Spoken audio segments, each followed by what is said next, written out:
and I am Pankaj Trivedi. And in the morning, Steve said that he is a new professor, so I am a very new professor. I just joined in October 2016, and before that I was in Sydney with Western Sydney University for 3 years, and before that I was a graduate student at University of Florida. And as Dean mentioned about the big bet for CSU, and I am one of those big bet. So I work on microbiome, that is all the microbes which are associated with the plant, soil, what they really do, and how we can make use of them for the plant growth and for the soil health. And I also generate a lot of those big data or data. In Australia they say data. So, and that's a big challenge to how to manage those big data sets and to provide kind of in a framework in which we can maintain those or we can use those. And Steve and Abdul also mentioned about the PFLA, how they profile the microbial communities. So that's a good technique, but that only gives you an indication about the huge diversity which is present in the soil system. What I use is a next generation sequencing technique. It profiles everything, whatever is there in the soil, and it has been used heavily in the human medical science. And now we know that we have the microbes that determines our personality, that determines our mood swing, that determines how we think, and ultimately they determine the health of human being. But as far as the soil is concerned, we are just scratching the iceberg, like what these microbes do and what is their role in the soil health. So,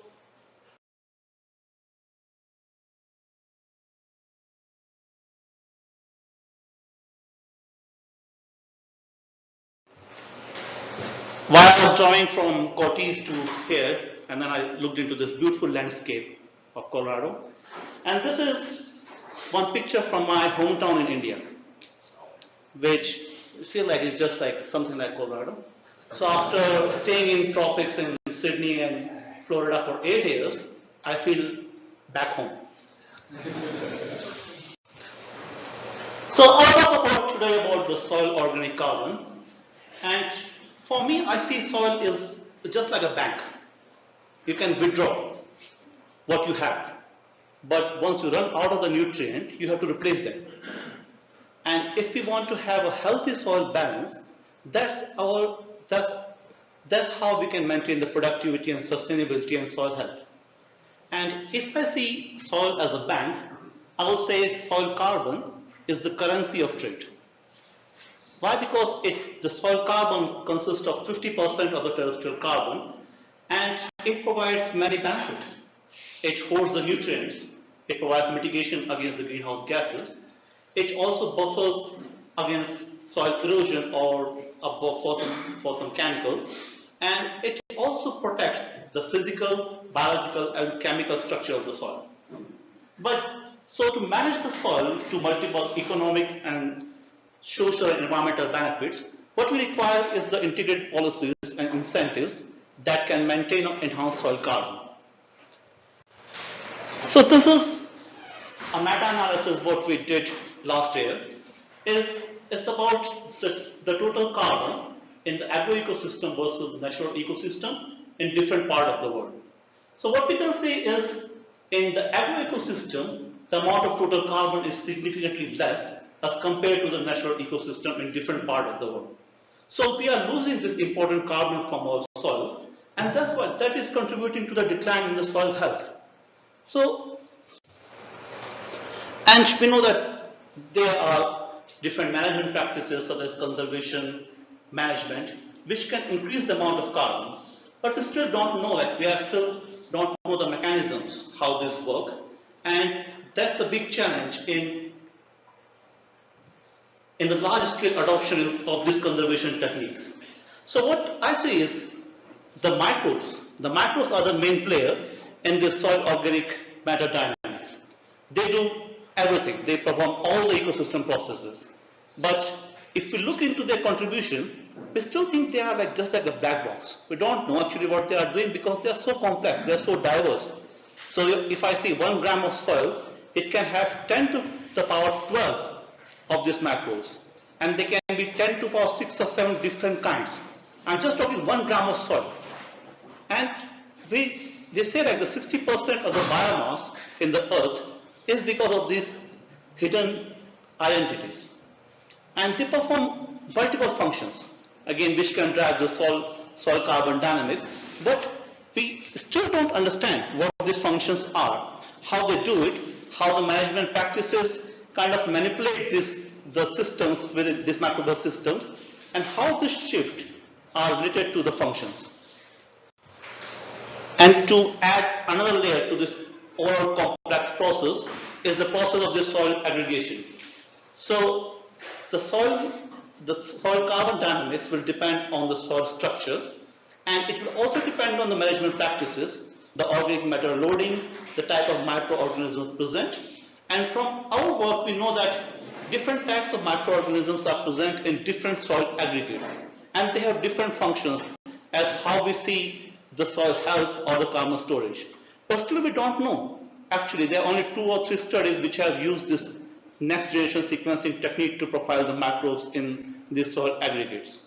So what I say is, this knowledge is about the microbial communities in the soil macro aggregates is required if you really want to manipulate this microbial communities for greater health or production. So this is the project which was given us by the Grain Development and Research Corporation in Australia, and it was to fulfill this knowledge gap about the microbial diversity, how they perform, how they are impacted by the management practices, where they sit in different macro aggregates, and how we can manipulate them. So the major objective was to identify and prioritize the major soil types and crop management practices, and how they build up the soil carbon in the systems. And then we also looked into the key microbial drivers in different aggregates, which drives the soil functionality. And then our next step is to put this whole microbial data together and to work with the models to see whether we can fit this data into the ecosystem models or the models which can predict the productivity of a system.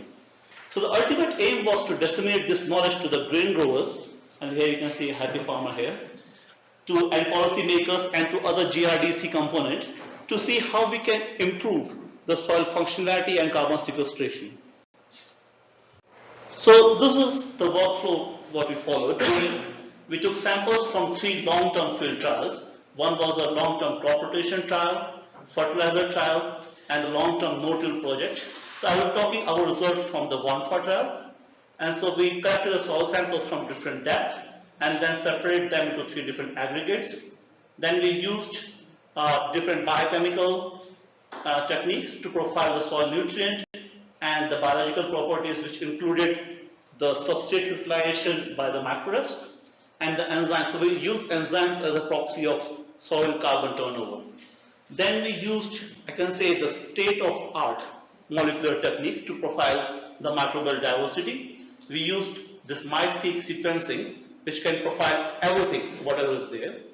We used qPCR to find the abundance of the particular microbial groups. And then we use GeoChip, which is a really good analytical technique. So it is the size of a $1 bill. It has 5 million dots on it, which can give you the indication of all the functions which the soil macros can perform. So it's really good to profile the overall function. And as these techniques are becoming cheaper, so we are kind of developing this sort of techniques to profile all the microbial diversity and to provide the indexes for the soil health. But that we have to relate the processes with the microbial functions, and that's an ongoing study. But we are very hopeful that because the macros drive all this function. So if we know what macros are there and what is the abundance, and we can relate to those functions, it's very easy to design some tool in which we can say, okay, this is the number of macros and this we can perform this amount of function here. So, and then we use advanced bioinformatic and statistical modeling technique to combine the result what we are getting from the microbial community with the actual process, to see how those are related. And now we are also working with modelers to put these microbial equations into the bigger Earth ecosystem models. So this is, I can see better in my computer, but this is our field trial. It is in Western Australia. It is managed by Western Australia No-Till Farming Association, WANFA. So this is the brief description of the treatments what we have. So the site is has a typical Mediterranean sort of environment. We get 30 centimeter of annual rainfall. I was about to say 300 millimeter, but Abdul said convert it into centimeter. So it's 30 centimeter. And then we have 4 different philosophies. One is the low crop diversity, which has a rotation of 3 years only. One is the maximum diversity, in which we have 3 rotations with cereal, legume, and brassica. One is the control, in which we just have only wheat growing. And one is the maximum profit philosophy, in which this is normal practice which the farmers adopt there. It is a 3-year rotation with cereal, and legume. And for P1 and P2 philosophy, we have 2 treatments. One is the full residue treatment, and one is the low residue treatment, in which the residue is removed and windrow burn or windrow burn. So residue is removed and windrow burn. That's why we see a high amount of nutrient residue in the full residue treatment and low amount in the low residue treatment. All of them are no-till, but there is a difference in how we are putting seeds. So in P1, P2, and P3, we are sowing seeds with a minimum disturbance, but in P4 we are sowing seed with a higher disturbance. So this is a table on different soil properties. We see in the microaggregate we have significantly higher amount of carbon as compared to macroaggregates and megaaggregates. Similar with the total nitrogen, the macroaggregate has about 5 times the nitrogen as compared to the megaaggregate. The dissolved organic carbon was higher in megaaggregate, and the recalcitrant carbon was higher in microaggregate. And we also analyzed the base of respiration per unit of carbon, which was highest in the megaaggregate. And as for the treatment difference, that's important. Like for treatment difference, we don't see any treatment effects in the microaggregates, but we see a treatment effects in the megaaggregates, and they are mostly driven by the full residue and the low residue treatment. This is the enzymatic activity per gram of carbon. So we use 4 enzymes: alpha glucosidase, beta glucosidase.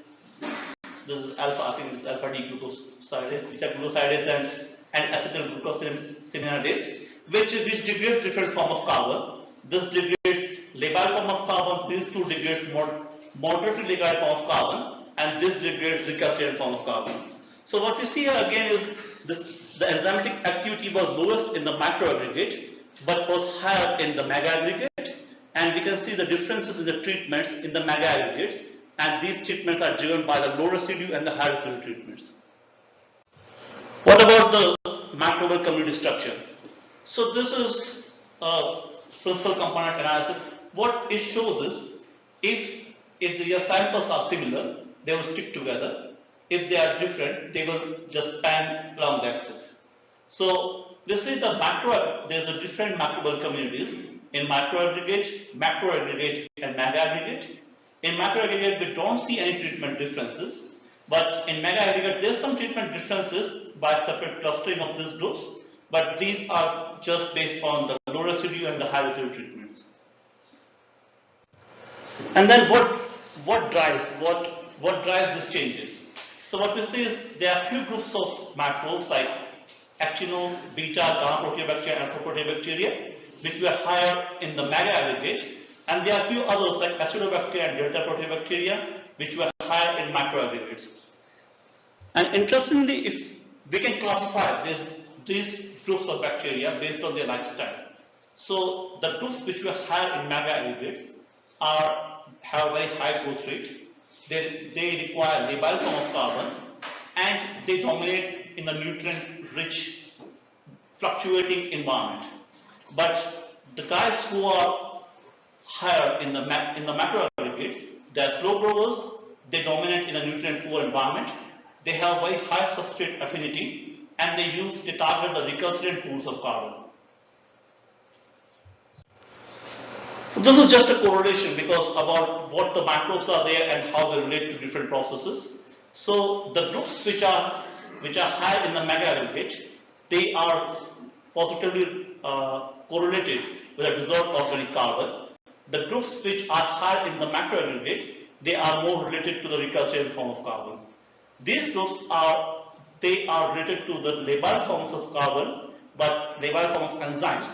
But the other groups are more related to the recalcitrant form of enzymes.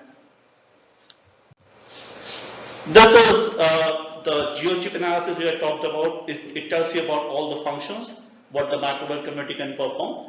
So this is the gene families of the enzymes involved in the degradation of carbon. And here what we can see is as we move from labile to recalcitrant form of carbon, the gene numbers became higher in the macro aggregates. So what does it mean is that macro aggregates have more macros which can degrade the recalcitrant form of carbon as compared to the greater aggregates which can degrade more labile form of carbon. This is a complex analysis, but it's very easy to visualize. So what it shows is, it shows the relative impacts of different treatments, this CAP1 and CAP2 are the microbial communities. So the effect of treatments and microbial communities on the amount of carbon and the functions what these microbes can present.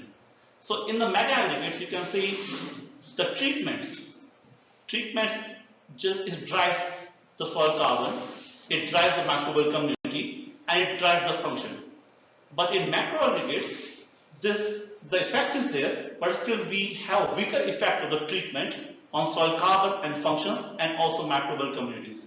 You see micro aggregates, there is no treatment effect. So basically in macro aggregates is the microbial community which is driving the functions and the amount of soil carbon. To clarify this further, we performed another analysis in which we looked into the effect of management practices, microbial composition, and the enzymatic activities of the total carbon present in the soil. So, if you see the mega aggregates, we see that most of the variation is driven by the interaction between management practices, microbial composition, and the enzymatic activities. And here the contribution of microbial communities is negative. But as we move towards the macro aggregates, then we see that the interaction between these three is 45.6%. But if you look into the macro aggregates, its majority of this exploration on the total carbon is driven by the microbial community composition. So if you see from mega aggregates, it increased from minus 2.6 to 11.9. So what does it tell us is that the treatment have a big effect on the larger site aggregates. But in the macro aggregates, the treatment has no effect.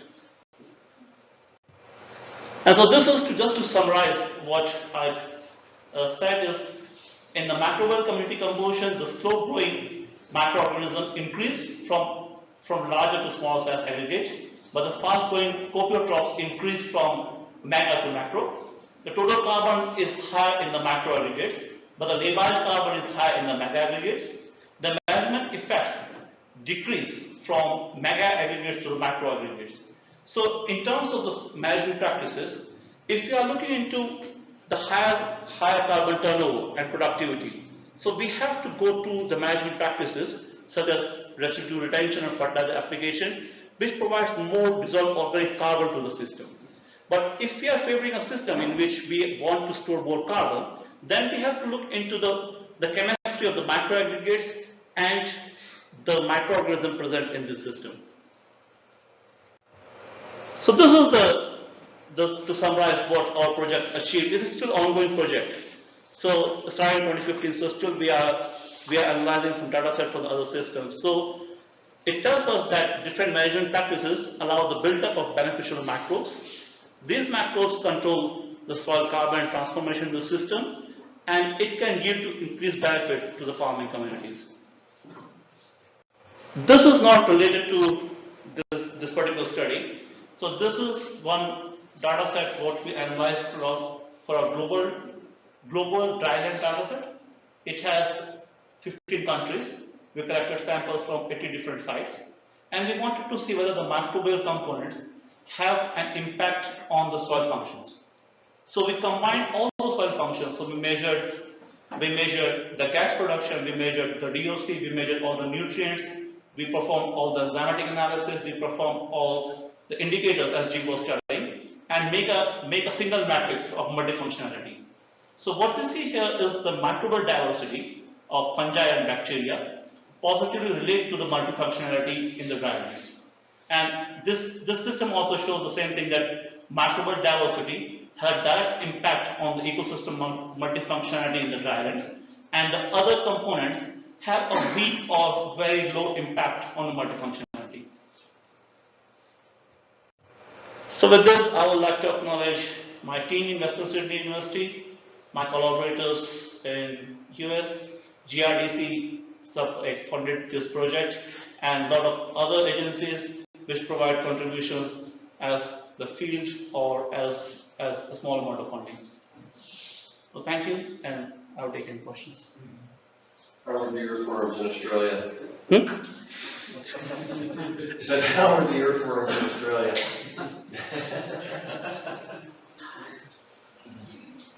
Thank you. No.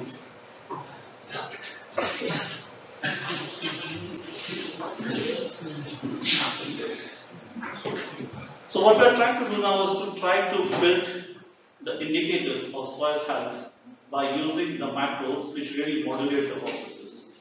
So what we are looking into different soil systems, we are counting the macros, we are profiling the microbial communities, and we are also measuring different functions.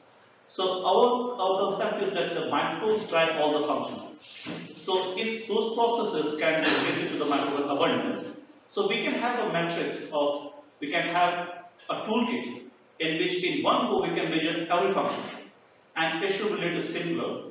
And we are working with Landcare New Zealand. So we have 300 microbial signatures, and the cost of that toolkit, and it can provide you indications about on your phosphorus, on nitrogen, on carbon, and the cost of that toolkit right now is still in development phase is $300. But it's simpler, it can provide you everything in 6 hours, and it's easier to perform. Yes. What kind of scale are you going to start studying? Are you looking at just field stuff? Are you doing greenhouses? Are you doing mesoscale? What scales do you work at? Like I can't. Yeah, we do all scales. Okay. So what we do is from the global Dryland data set, we collected samples from all around the world. Then what we did was to confirm the results from that global Dryland data set, we conducted a greenhouse study, and then we manipulated the systems. We also swapped the microorganisms to see where those work with the systems. Right. So it starts from like a field level, a plot level, to the global scale. So can you put together like microbial soil profiles so that if you take a sample from, say, Dolores County or Montezuma County, something like that, and it matches the microbial profile of somewhere in, say, Intermountain California, you could tell us that the nutrient carrying capacity and whatnot would be roughly the same if those profiles matched. Is that what's... Yes, that's a good question. And we haven't directly tested this for soil health, but we tested this for the contaminant removal. So what we did was we have the same profile of microorganisms. We looked into function, and then we used an approach we call it the machine learning approach to kind of design some indexes. And then we did a greenhouse experiment, swiped everything, and then we looked at our indexes work. And based on that, we said like, okay, if you put more phosphorus in the system, maybe you will have like greater contaminant degradation or phosphorus. Or in this case, you are missing nitrogen because you need all this combination of all the nutrients for soil to work. So what we say is you have a less nitrogen here. So if you put more nitrogen, maybe your system will work better. But this is a small scale pilot study, and then we are trying to develop that kind of toolkit for a larger scale. and that's why we're trying to incorporate the component of soil health to it, to see whether that works on a large scale. So still, so we have developed 30 of those toolkits. We have given to the farmers in Australia and New Zealand, and then we ask them to test by themselves and to see what their perspective is to it. And so we have to get the feedback from them because they are still working on that.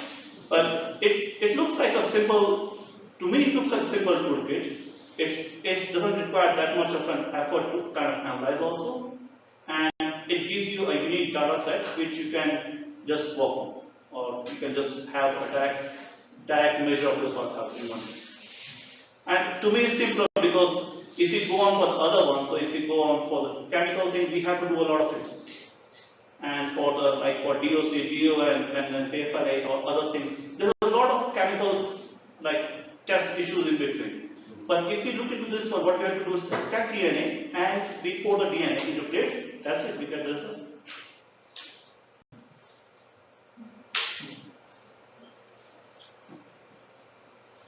As I walk out of here today, I'm going to believe that I've heard some really good stuff about soil quality. And I'm going to say to myself, now what do? I don't know how to bring it back to my field. I can call Courtney, and I can call Travis, and I can call Abdel. And then I'll say, what the heck question did I ask them? How can I ask them to help me learn more about my soil health out in my field in a very practical way? And all of you have talked about things that I think are really interesting and important, and I don't know yet how to apply them. Because they're not very much like where we are here. Well, when you're talking about some pretty sophisticated science processes, which I don't have access to, but I think you're also talking about some outcomes that are really important. And I want to bring those home and use them when I get back from Phoenix on Wednesday. I really want to start to bring this stuff home and use it because it's important to me. Just sort of put this in context, right? So we have the human genome as mapped, right? So what's the genome? What about soils? What do you have? What do you know about the genomics of? Do we have about half of it done, or 1%? What's the? So we know, we know whatever we have. Right. The problem is this is so for soil, if I say it's about more towards the genomics. Right. So if I say in the human system, so we have a genome and then we map it. Here we don't even know, so if I put out something, and if I do a genome sequencing, and if I don't know half of the genome what those things do, so it's hard to relate those structures with the function. So we know that with this sequencing technique, we know everything. We have a profile of all the genes, we have a profile of all the genome. But the point is to go to the next level and to really find out the functions of those genes. That's a big challenge. Right. So this is same for the human genome also. So so we have the whole genome, but we don't know the function of 40% of those genes. So if we put into a perspective of into human health, or what people say is we can do something, we can change something, but we don't know the functions. So what we try to do is with Joint Genome Institute. So what I'm trying to do is to kind of devise some unique biochemical methods and to produce some genomic knockouts basically to find the functions of those soil microorganisms. So that's the work in process, and this is kind of very new science and very kind of evolving science, and I think it will go to the field level in next 2 or 3 years, and I think that's the answer to your question. So we are moving forward from there, but still because this is just an evolving techniques. So in next few years we will see those techniques going to the field, and that's what we are trying to do, to give it back to the stakeholders and to test by themselves what they really want to do. And that's what we in Australia we used to have similar masterclass in which we will ask the stakeholders what they really want from us. So I have this cool, I have this genomic instrument with me, but it will not work if I don't know the questions what I have to address. And the questions usually comes from the persons who are there in the field doing those things. Can I add something? I think you brought up a good point. So it sounds like that your stakeholder group here has done a really good job of coming up with some ideas to change the business as usual, right? I think what I'm getting is, at least from a few of you, is that the business as usual is just not cutting it. You need to change something, right? And cover crops may be the way to go. It may not be the way to go, but it sounds like it's a really good start based on science. And so what you need to do, I think, take home is try it, and then tag on people like us that can quantify the difference between business as usual and this new system to say if, yeah, you're doing something positive or you're doing something negative or nothing's happening. I don't think we have the answers, but I think you're going in the right direction. It sure sounds like it anyway. Thank you. I guess what I have is a sense of impatience, and I know that science is not something to be impatient about. Just to add to that, I mean, you have to recognize we don't live here. Right? You all know way more about your soils than we ever will, right? And you need to recognize your own knowledge and talking amongst each other to figure out what's working and what's not working. And as Jim says, I'm more than willing to work with you and help you kind of come up with an experimental design that'll give you a more sort of robust answer, whether it's working or not. But yeah, unfortunately for us to come and say that, oh yeah, we have the answers.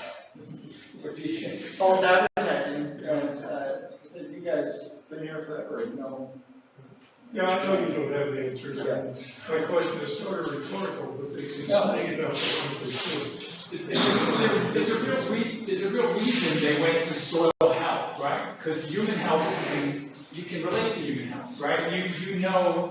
You go to the doctor, they take your pulse, your cholesterol, they can say he's healthy, he's not healthy, all right? So the soil health is soil quality is, quality is job one. You can't really quantify it, right? So health has metrics to it, and the soil is the unknown. It's this ocean that we still are exploring, and so we don't know what we're going to find with this. I really mean that. I mean, that's why I look at that and I go, there's got to be something to figure out in terms of, and so you treat the soil health like you treat your own health. That's the message we should take home, right? We all think about our own health, treat your soil the same way. And we know what it takes to get there, but we have to figure out how to get there without everybody going broke and everybody staying in business and feeding ourselves and feeding other people. That's the challenge. But we know what it takes. We know how to stay healthy. And we know what it takes to get a healthy soil. But we have to be committed to it. And that's the biggest challenge we're facing over the next 20, 30 years, I would say. So I really mean that. Yeah. For me, it's really exciting to see the emphasis on that topic, because I think that's when we want to do. It's been demonstrated that soil health is inherently linked to human security on the planet. There's no question about that. And the way we're stewards for our land here is no different. It's going to affect people living around the world. And so we need to use all of our knowledge, experience, and resources to figure out how to make it work the best we can. It's not going to be perfect. We need to move the needle. We have to. We can't keep going down the same path. I refuse to do that, actually, to tell you the truth. I'll quit before we do that. Yeah. No, thank you for putting the thing. I still might quit, actually. I might quit after this afternoon. Thanks for being on that task, because I'm really doing So I guess we have, that's the question, 15 minutes or so to continue the discussion. Yeah, go ahead. Yeah, I really appreciate your presentation. Thank you. I'm still struggling to understand a lot. And I think, I guess how would agriculturalists use